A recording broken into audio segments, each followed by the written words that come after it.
Hello చెప్పు. అరే త్వరగా ఏంటో చెప్పు.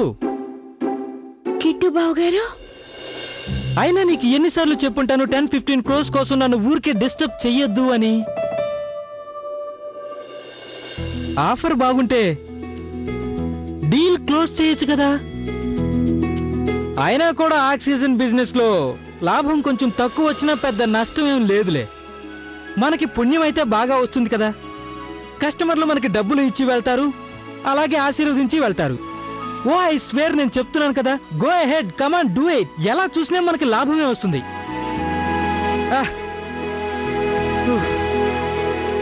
ఎంత చెప్పినా వీళ్ళకి అర్థం కాదు. ఇలాంటి చిన్న ఇంట్లో ఒకటే ఉక్కపోస్తుంది. అయినా కూడా నేను నా కొత్త బంగ్లాలోకి షిఫ్ట్ అయిపోతే చాలా బాగుంటుంది. ఎంతో స్పేషియస్ గా ఉంటుంది, ఫుల్లీ వెంటిలేటెడ్, చల్లటి గాలి వీస్తూ ఉంటుంది. కిట్టు డార్లింగ్ గారు,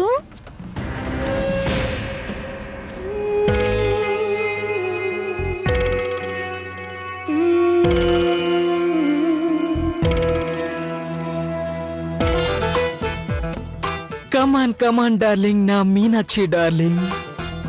పొద్దు పొద్దునే ఆ కమల వండిన టేస్ట్ లేని టిఫిన్ చేసేసరికి రోజంతా నా మూడ్ అప్సెట్ అవుతుంది. ఇలా చూడండి, ఓయ్, కాస్త నవ్వండి. ప్రతిరోజు ఇదే పనేనా? నా కోసం కాదు, జనాలు అడిగినప్పుడు ఇవ్వక తప్పదు కదా, మ్యాగ్జిన్స్ కోసం. రోజంతా ఇక్కడే గడిచిపోయేలా ఉంది. మీనాక్షి, నా టైం వేస్ట్ చేయకు ఇలాంటి పనుల కోసం, సరేనా? నాకు మాత్రం చాలా ఫ్రీ టైం ఉన్నట్టు మాట్లాడుతున్నారు. అరే, జ్యువెలరీ చేంజ్ చేసుకోవడానికి వెళ్ళాలి, దానికి కూడా నాకు టైం దొరకడం లేదు.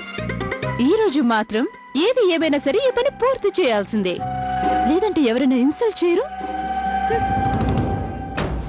అక్క ఎంతగా మారిపోయింది, ఎంత సెల్ఫిష్ అయిపోయింది. ప్లీజ్ మామ్, అనవసరంగా నన్ను అరవకండి. అరవకుండా ఇంకేం చేయాలి? నీకు హారతి పట్టమంటావా? మందు తాగడానికి నీకు సిగ్గుగా లేదా? అసలు నీ వయసు ఎంత? Mom, it's not a big deal. Not a big deal Anu, నువ్వు ఇప్పుడే స్టార్ట్ చేసావు కదూ. దీని ఎండేంటో నీకు తెలీదు. తాగుబోతు అయిపోతావు నువ్వు. Oh come on mom, stop it. నేనేం చిన్నపిల్లని కాదు, okay? So stop being over reactive and stop being over protect.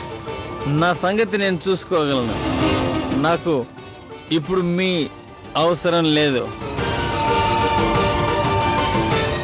I'm sorry, Auntie, but he is angry. Please don't mind. Send me a coffee. Come on, darling.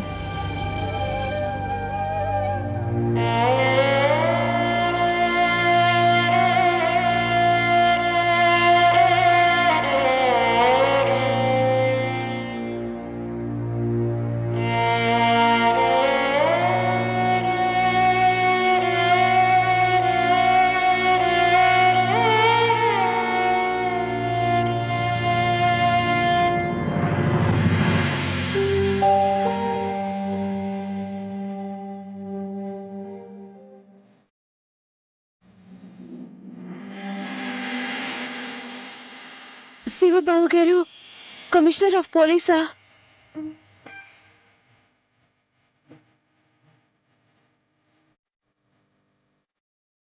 Hyderabad joint commissioner గారి wife ఇలా బాధపడుతుందేమిటి? అన్ను చాలా పెద్దవాడైపోయాడండి. వాడికి నా అవసరమే లేదు.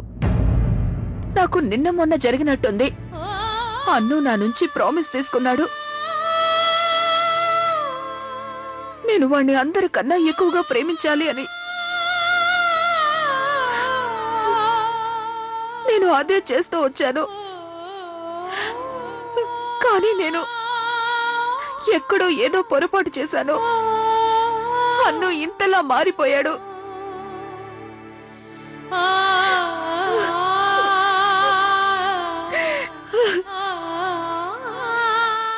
ఇందులో అన్ను తప్పేం లేదు కమల. తప్పంతా అమ్మగారిది. అత్తయ్య గారా? శివబాబు గారు, ఏంటి మీరనేది? అత్తయ్య గారు? నేను మాత్రమే కాదు, ప్రియా దగ్గర నుంచి ఉమేష్ అన్నయ్య వరకు అందరూ బాధపడుతున్నారు. అత్తయ్య గారు అంత తప్పేం చేశారు? వీళ్ళిలా అత్తయ్యని తప్పు పడుతున్నారు.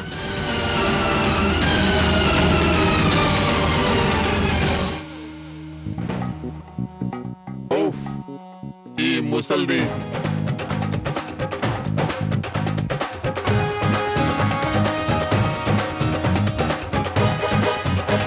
బాగుంది.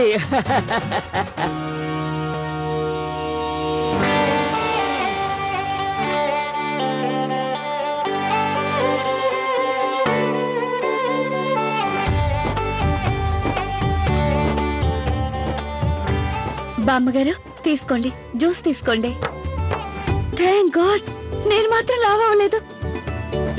తాగుతాను గాని వెళ్ళి మీ మావయ్య గారిని రమ్మను. ఎప్పుడూ కంటికి కనిపించకుండా అటే వెళ్ళిపోతున్నాడు. బామ్మగారు, నాకు తెలుసు మీరు మావయ్య గారితో అత్తయ్య గారి విషయం మాట్లాడాలనుకుంటున్నారు కదా, కానీ ఇప్పుడు మాట్లాడి ఏం లాభం? జరగకూడదు జరిగిపోయింది. అందరికీ తెలుసు కూడా, ఎవరికి అత్తయ్య గారి గురించి తెలియనట్టున్నాం. ఈ విషయంలో మావయ్య గారు కూడా అంతే. ఇక మీరు ఆయన్ని అడుగుతారు? లవ్లీ ప్లీజ్, నన్ను మీరు ఇలా కన్ఫ్యూజ్ చేయకండి. ముందు విషయం చెప్పండి. అత్తయ్య గారు ఎక్కడున్నారు? తనకేమైంది? మీరు జ్యూస్ తీసుకోండి. నువ్వు అనవసరంగా మాట్లాడకు. నువ్వు వెళ్ళి మీ మావయ్యని పంపించు. వాడు నా కొడుకు. నేను చెప్పదలుచుకుంది వాడితోనే చెప్తాను. అవన్నీ నీకెందుకు? వెళ్ళు, వెళ్ళి వాణ్ణి రమ్మను. సరే, నేను వెళ్ళి పిలుస్తాను.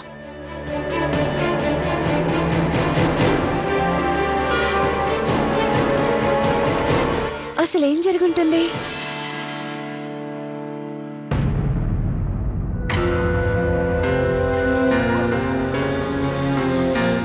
మావయ్య గారు, ఏంటి పని? నాకు చెప్పుండొచ్చు కదా. బెడ్షీట్ నేను మార్చుండేదాన్ని. ఇవ్వండి. మావయ్య గారు, ఇలాంటివన్నీ నేను అలవాటు చేసుకోవటం మంచిది. ఎందుకంటే మీ అత్తయ్య గారు గనక ఇక్కడ ఉండుంటే ఈ పరిస్థితి వచ్చేది కాదు. మావయ్య గారు, మీరు కూడా అలాగే మాట్లాడుతున్నారు. అసలు అత్తయ్య గారికి ఏమైంది? ఏం జరుగుతుందో అర్థం కావడం లేదు. మావయ్య గారు, మీరు వీటి గురించి ఆలోచిస్తూ మీ మనసు పాడు చేసుకోకండి. నాకు చాలా బాధగా ఉంటుంది. మీరు వెళ్ళండి. బామ్మగారు మిమ్మల్ని పిలుస్తున్నారు. నేను తన్ని కలవను. తను మాట్లాడే విషయం ఏంటనేది నాకు తెలుసు. మావయ్య, ఓసారి వెళ్ళి మాట్లాడండి. మీరు ఎంతకాలం ఇలా అవాయిడ్ చేస్తూ ఉండగలరు? వెళ్ళండి మావయ్య గారు, వెళ్ళి బామ్మగారిని కలవండి. చూడు లవ్లీ, ఈ విషయం గురించి నువ్వేం మాట్లాడకు. అది నా వల్ల కాదు. అంటే దీని అర్థం అత్తయ్య గారు మమ్మల్ని విడిచిపెట్టి వెళ్ళిపోయారా? లేదు, అలా జరుగుండదు. లేదు.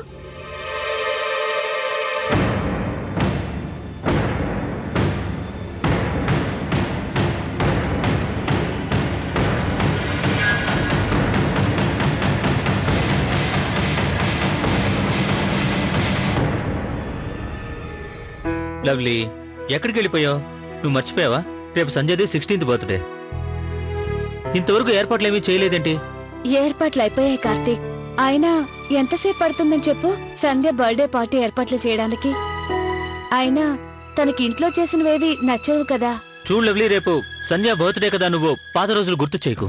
ఇంకేం చేయను, నేను ఆ రోజుల్ని మర్చిపోలేకపోతున్నా. బర్త్డే పార్టీ వచ్చిందంటే అందరం కలిసి వంటలు తయారు చేసేవాళ్ళం, భోజనం చేసేవాళ్ళం, అందరం ఎంత సరదాగా ఉండేవాళ్ళం. ఇప్పుడు అసలు ఆ ఆనందమే లేదు. చూడు లవ్లీ, ఇప్పుడు ఇవన్నీ నీతో డిస్కస్ చేసే టైం నాకు లేదు. నేను వెళ్ళి చాలా ఏర్పాట్లు చేయాలి.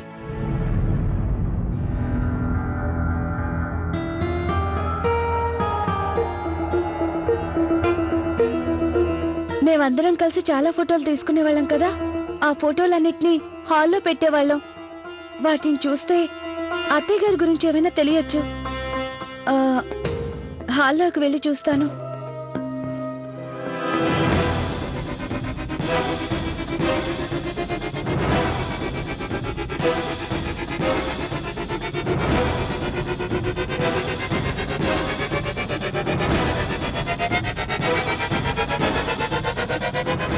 మేము మా ఆల్బమ్స్ అన్ని ఇక్కడ పెట్టేవాళ్ళం కదా, అవన్నీ ఏమైపోయాయి?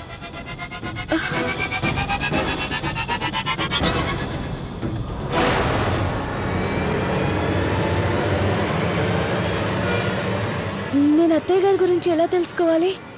లవ్లీ, ఎక్కడికి వెళ్ళిపోయింది?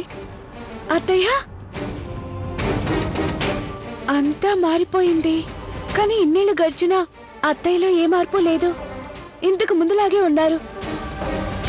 అత్తయ్య,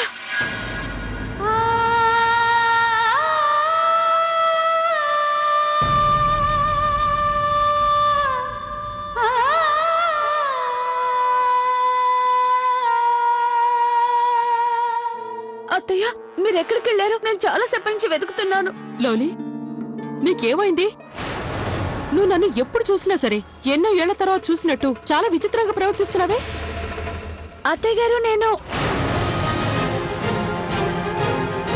ఇక్కడ నన్నెవరూ చూడలేకపోతున్నారు. కానీ అత్తయ్య గారు నన్ను చూస్తున్నారంటే, అంటే ఒకవేళ నేను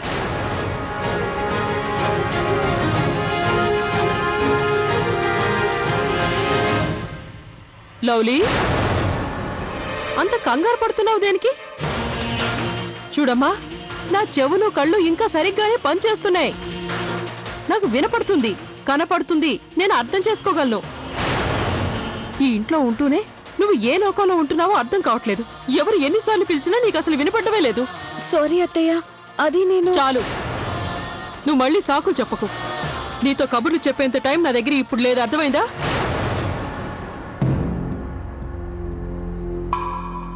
ఇంకా ఏం ఆలోచిస్తున్నావు? వెళ్ళు, వంటింట్లోకి వెళ్ళి గౌరీకి సాయం చేయ. వెళ్ళు. అలాగే అత్తయ్య. అత్తయ్య, మీరేం చెప్పినా నేను వింటాను. ఫ్యూచర్ లో కూడా మీరు చెప్పినవి నేను వింటాను అత్తయ్య.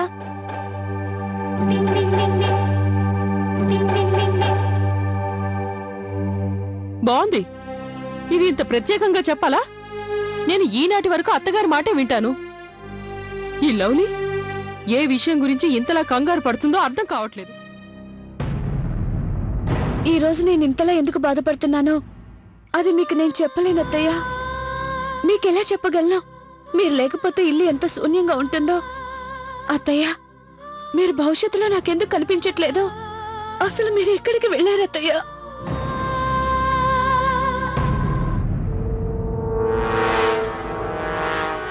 చూడండి, నేను పిండి కలిపి పెట్టాను. ఇంకా కూరగాయలు కూడా రెడీ చేశాను. పప్పులో తాలింపేసి చపాతీలు చేస్తే సరిపోతుంది. ప్రియా, నువ్వు పెరుగు పచ్చడి చెయ్యి, పిల్లలు ఇష్టంగా తింటారు. అక్కయ్య, మీరేం టెన్షన్ పడకండి, మీరు వెళ్ళండి, నేను రెడీ చేస్తాను. ఆ మాటనో నాకంతే చాలు ప్రియా. చూడండి, రావడానికి నాకు ఆలస్యమైనా మీరేం కంగారు పడకండి. ఓకే అక్కయ్య. గౌరక్క, ఇంత తొందరగా ఎక్కడికి వెళ్తున్నారు? చెప్పాను కదా లవ్లీ, గురుమాత వచ్చిందని తన దగ్గరికి వెళ్తున్నాను. కానీ అక్క, మీరక్కడ రోజంతా ఏం చేస్తారు? నాకు అవకాశం ఉంటే నా జీవితం అంతా తనకి సేవ చేసుకుంటూ తన పాదాల వద్దే గడిపేస్తాను. సేవ అంటే గుర్తొచ్చింది, తేనె తీసుకోవడం మర్చిపోయాను. ఓహో, ఇదిగో తొందరలో ఇక్కడ పెట్టేశాను. తేనె తీసుకున్నాను. మంచినీళ్లు, కొబ్బరి నీళ్లు. ఈ రోజు గురుమాతకి పాదపూజ ఉంది కదా, అందుకని. పాదపూజ? గురుమాత పాదాల్ని మంచినీళ్లతో అభిషేకం చేయాలి. తర్వాత పెరుగుతో, తర్వాత పాలతో, ఆ తర్వాత కొబ్బరి నీళ్లతో, చివరిగా తేనెతో. లవ్లీ, ఎంతో అదృష్టం చేసుకుంటే గాని గురుమాత పాదపూజ చేసుకునే అవకాశం దొరకదు. నేనెంతో అదృష్టవంతురాలి. మీ అందరికి కూడా అభిషేకం చేసిన తీర్థం తీసుకొస్తాను. చూడండి, ఇప్పటికే నాకు ఆలస్యమైంది, నేను బయలుదేరతాను.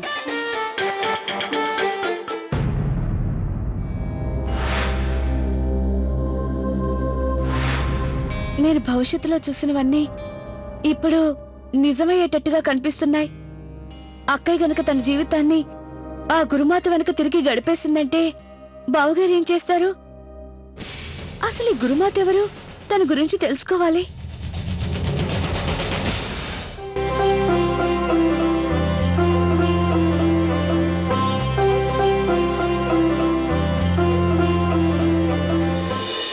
తిను అది. అరే చాలు ప్రియా, అంతా నాకే వడ్డిస్తే నువ్వేం తింటావు? నేను కూడా తింటానులే. అయినా నీకు తెలుసు కదా నేను డైటింగ్ చేస్తున్నానని. ఏంటో ప్రియా నువ్వు నీ డైటింగ్? బావు లవ్లీ, పప్పులో నువ్వు తాలింపు వేసావు కదా, చాలా బాగుంది. ఒకవేళ మామూలుగా ఉంటే నాకు అసలు నచ్చేదే కాదు. అవునవును, ముసల్దానికేమో రుచి పచి లేని భోజనాన్ని పెట్టి మీరు మాత్రం రుచులను ఆస్వాదించండి. అయ్యో అత్తయ్య గారు, ఇది చప్పటి భోజనం కాదండి. ఆ పప్పులో తాలింపు స్వయంగా నేనే వేశాను. మీరెందుకంత బాధపడుతున్నారు? నేను గాని ఆయన గాని మీకు భోజన విషయంలో అడ్డు చెప్పావా? అమ్మా కౌసల్య, నేను సరదాగా అన్నానమ్మా. బాబు అన్ను, నువ్వు వచ్చేసావా? అవునానమ్మా, ఫ్రెండ్స్ తో ఆడుకుంటే చాలా బాగుంది. చూడన్ను, త్వరగా కాళ్ళు చేతులు కడుక్కుని వచ్చి చదువుకో, సరేనా? నేను ఇప్పుడే వస్తాను. సరే అమ్మా.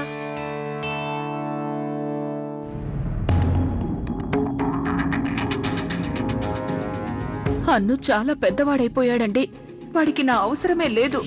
ఇందులో అను తప్పేం లేదు కమల, తప్పంతా అమ్మగారిది.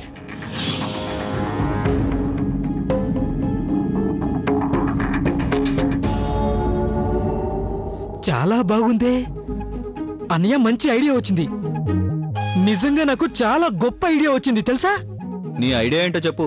చెప్తున్నానన్నయ్య, జాగ్రత్తగా వినండి. ఇప్పటి వరకు జనాలు బాటిల్లో నీళ్లు పోసి అమ్ముతున్నారు కదా, అలాగే మనం కూడా ఆక్సిజన్ ని బాటిల్లో నింపి అందరికీ అమ్ముదాం. అయినా కూడా ఆక్సిజన్ బిజినెస్ లో లాభం కొంచెం తక్కువ వచ్చినా పెద్ద నష్టం ఏం లేదులే. మనకి పుణ్యం అయితే బాగా వస్తుంది కదా. నేను అనుకున్నాను, ఇంత గొప్ప ఐడియా, అది కిట్టు బ్రెయిన్ లో నుంచి.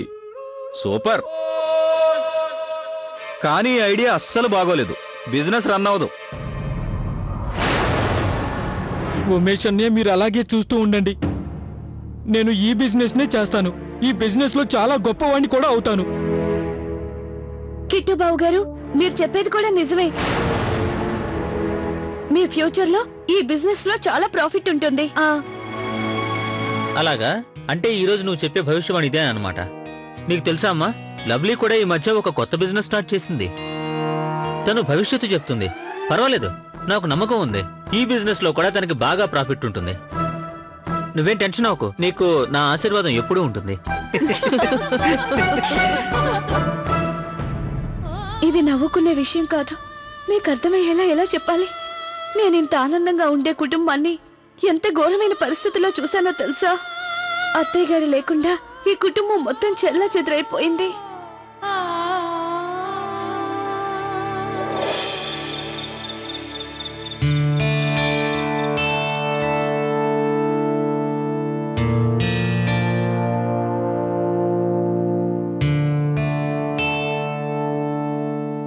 ఎలాగైనా సరే ఆ అత్తయ్య గారి భవిష్యత్ ఏంటో తెలుసుకోవాలి.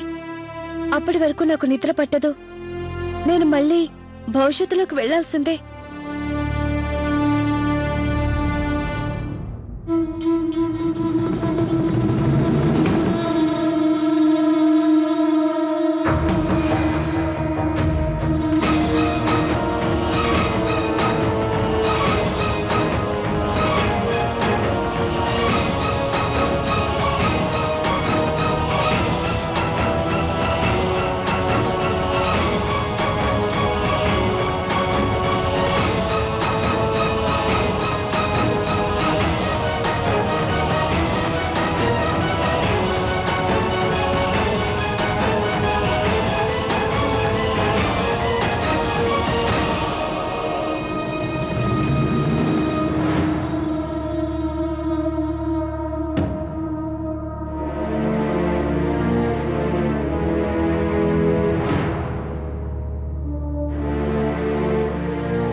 ఇది అత్తయ్య గారి గొంతులానే ఉంది. తను ఎందుకు ఏడుస్తున్నారు?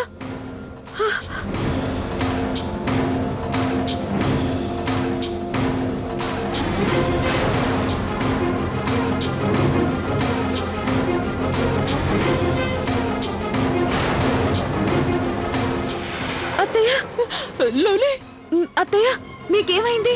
మీరెందుకు ఇలా ఏడుస్తున్నారు? లవ్లీ, నువ్వు నన్ను కాపాడాలి. ఇక తట్టుకోవడం నా వల్ల కాదు. నా ప్రాణాలు పోయేలా ఉన్నా నన్ను ఇక్కడి నుంచి తీసుకువెళ్ళు లవ్లీ.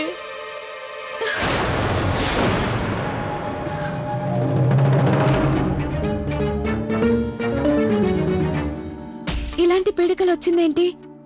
అత్తయ్య గారి విషయంలో నాకు ఇలాంటి కళ ఎందుకు వచ్చింది?